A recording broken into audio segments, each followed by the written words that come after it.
والصلاة والسلام علی رسول اللہ اما بعد۔ نبی کریم صلی اللہ علیہ وآلہ وسلم نے ارشاد فرمایا، جس بندے نے وضو کرنے سے پہلے بسم اللہ نہ پڑھی اس کا وضو نہیں ہوتا۔ بڑا اہم مسئلہ ہے کہ بسم اللہ پڑھنا ضروری ہے۔ اگر بسم اللہ وضو سے پہلے نہیں پڑھے گا وضو نہیں ہوگا تو اس کی نماز بھی نہیں ہوگی۔ تو اس کو پڑھنا ضروری ہے بسم اللہ کو۔ وضو ایک ایسی عبادت ہے، یہ ہمارا ایک شناختی کارڈ ہے۔ قیامت کے دن اللہ کے نبی علیہ السلام سے جب پوچھا گیا، یا رسول اللہ صلی اللہ علیہ وسلم آپ اپنی امت کو کیسے پہچانیں گے؟ تو آپ نے فرمایا، میں ان کو ان کے وضو کے نشانوں کی وجہ سے پہچانوں گا۔ اور پھر آپ نے مثال دے کر سمجھایا کہ ایک بڑا میدان ہو، اس میں سیاہ رنگ کے گھوڑے ہوں، سیاہ رنگ کے گھوڑوں سے میدان بھرا ہوا ہے، اور ان میں کچھ گھوڑے ایسے ہیں جن کی پیشانی سفید ہے اور جن کے ہاتھ پاؤں چار ٹانگیں کہہ لیں وہ سفید ہیں۔ تو کیا وہ سفید نشان والے گھوڑے ان کالے گھوڑوں میں الگ نمایاں نظر نہیں آئیں گے؟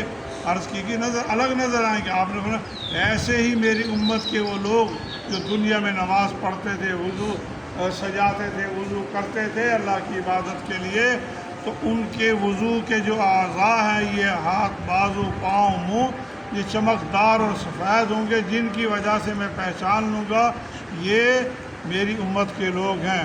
اس کا مطلب یہ بھی ہے کہ سابقہ امتوں میں ایسی عبادت نہیں تھی جو اس امت میں ہے، ورنہ تو خلط ملط ہو جاتا معاملہ۔ اللہ کے نبی فرماتے ہیں میں انہیں ان کے وضو کی چمک کی وجہ سے پہچانوں گا۔ اب یہ چمک کس کو ملے گی؟ جو وضو کرے گا۔ وضو کس کا ہوگا؟ جو بسم اللہ پڑھے گا۔ اور جو اللہ کے بندے وضو کرتے ہی نہیں ہیں، جو نماز پڑھتے ہی نہیں ہیں، سوچئے کیا اللہ کا رسول علیہ السلام ان کو پہچانے گا قیامت کے دن؟ ان کے تو وضو کے اعضاء روشن نہیں ہوں گے، ان میں اور کافر میں تو کوئی فرق نہیں ہوگا، جو مستقل بے نماز ہے، وضو نہیں کرتے۔ تو وضو ایک ایسی عبادت ہے، اللہ کے نبی نے فرمایا جب کوئی شخص نماز پڑھ کر اپنی جگہ پہ بیٹھ جاتا ہے فارغ ہو کر اور اللہ کا ذکر کرتا رہتا ہے، ایک فرشتہ آ کر ساتھ بیٹھ جاتا ہے، وہ کہتا ہے اللہم اغفر لہ وارحمہ، اللہ اسے بخش دے، اس پہ رحم فرما دے۔ مسلسل یہ الفاظ دہراتا ہے، فرشتہ دہراتا ہے جب تک اس کا وضو قائم رہتا ہے۔ وضو ختم ہوتا ہے تو فرشتہ اسے چھوڑ کر چلا جاتا ہے۔ اس سے آپ اندازہ کریں کہ وضو کا رہنا اور یہ کتنا ایک مبارک عمل ہے۔ تو باوضو رہنے سے بندہ بہت ساری تکلیفوں سے، بیماریوں سے بچتا ہے، جادو سے بچتا ہے۔ کوشش کریں اپنے وضو کو بندہ سنبھال کر رکھے، اور وضو سے پہلے بسم اللہ پڑھنا نہ بھولے۔ واش روم میں بھی ہے نا تو آہستہ سے پڑھ لے، آہستہ پڑھ لے۔ اچھا بسم اللہ الرحمن الرحیم پورا نہیں پڑھنا، خالی بسم اللہ ہی کہنا، صرف بسم اللہ، یہ نہیں کہ بسم اللہ الرحمن الرحیم پڑھے، صرف بسم اللہ۔ اللہ کے نبی نے بسم اللہ کا لفظ ہے، بسم اللہ یہ کہے ضرور۔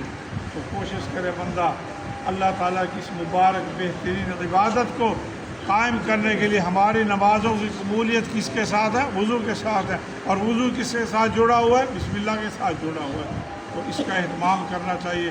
کل کے سبق میں ایک بات آئی تھی کہ جماعی آتی ہے جسے ہم اباسی بھی کہتے ہیں ہمارے یہاں کی زبان میں، تو بندہ اس کو دبائے، اس کو آواز نہ نکالے، بہت ساری آواز ہا ہا کرتے ہیں۔ آپ نے فرمایا شیطان اس کے منہ میں داخل ہو جاتا ہے۔ ایک اور بھی کام کرتے ہیں، جب اباسی یا جماعی آتی ہے ساتھی کہتے ہیں لا حول ولا قوت الا باللہ، ایسا کوئی شرعی مسئلہ نہیں ہے، یہ خود سے بنائی ہوئی ایک بات ہے۔ شریعت میں، حدیث میں، اللہ کے نبی کی تعلیم میں یہ لا حول ولا قوت الا پڑھنا جماعی کے وقت شرعاً کوئی ثبوت نہیں ہے اس کا، بلکہ حکم یہ ہے اس کو دبائے اور ہا ہا نہ کرے، کیونکہ شیطان ہنستا ہے اور منہ میں داخل ہو جاتا ہے۔ اللہ تعالیٰ ہمیں عمل کی توفیق عطا فرمائے۔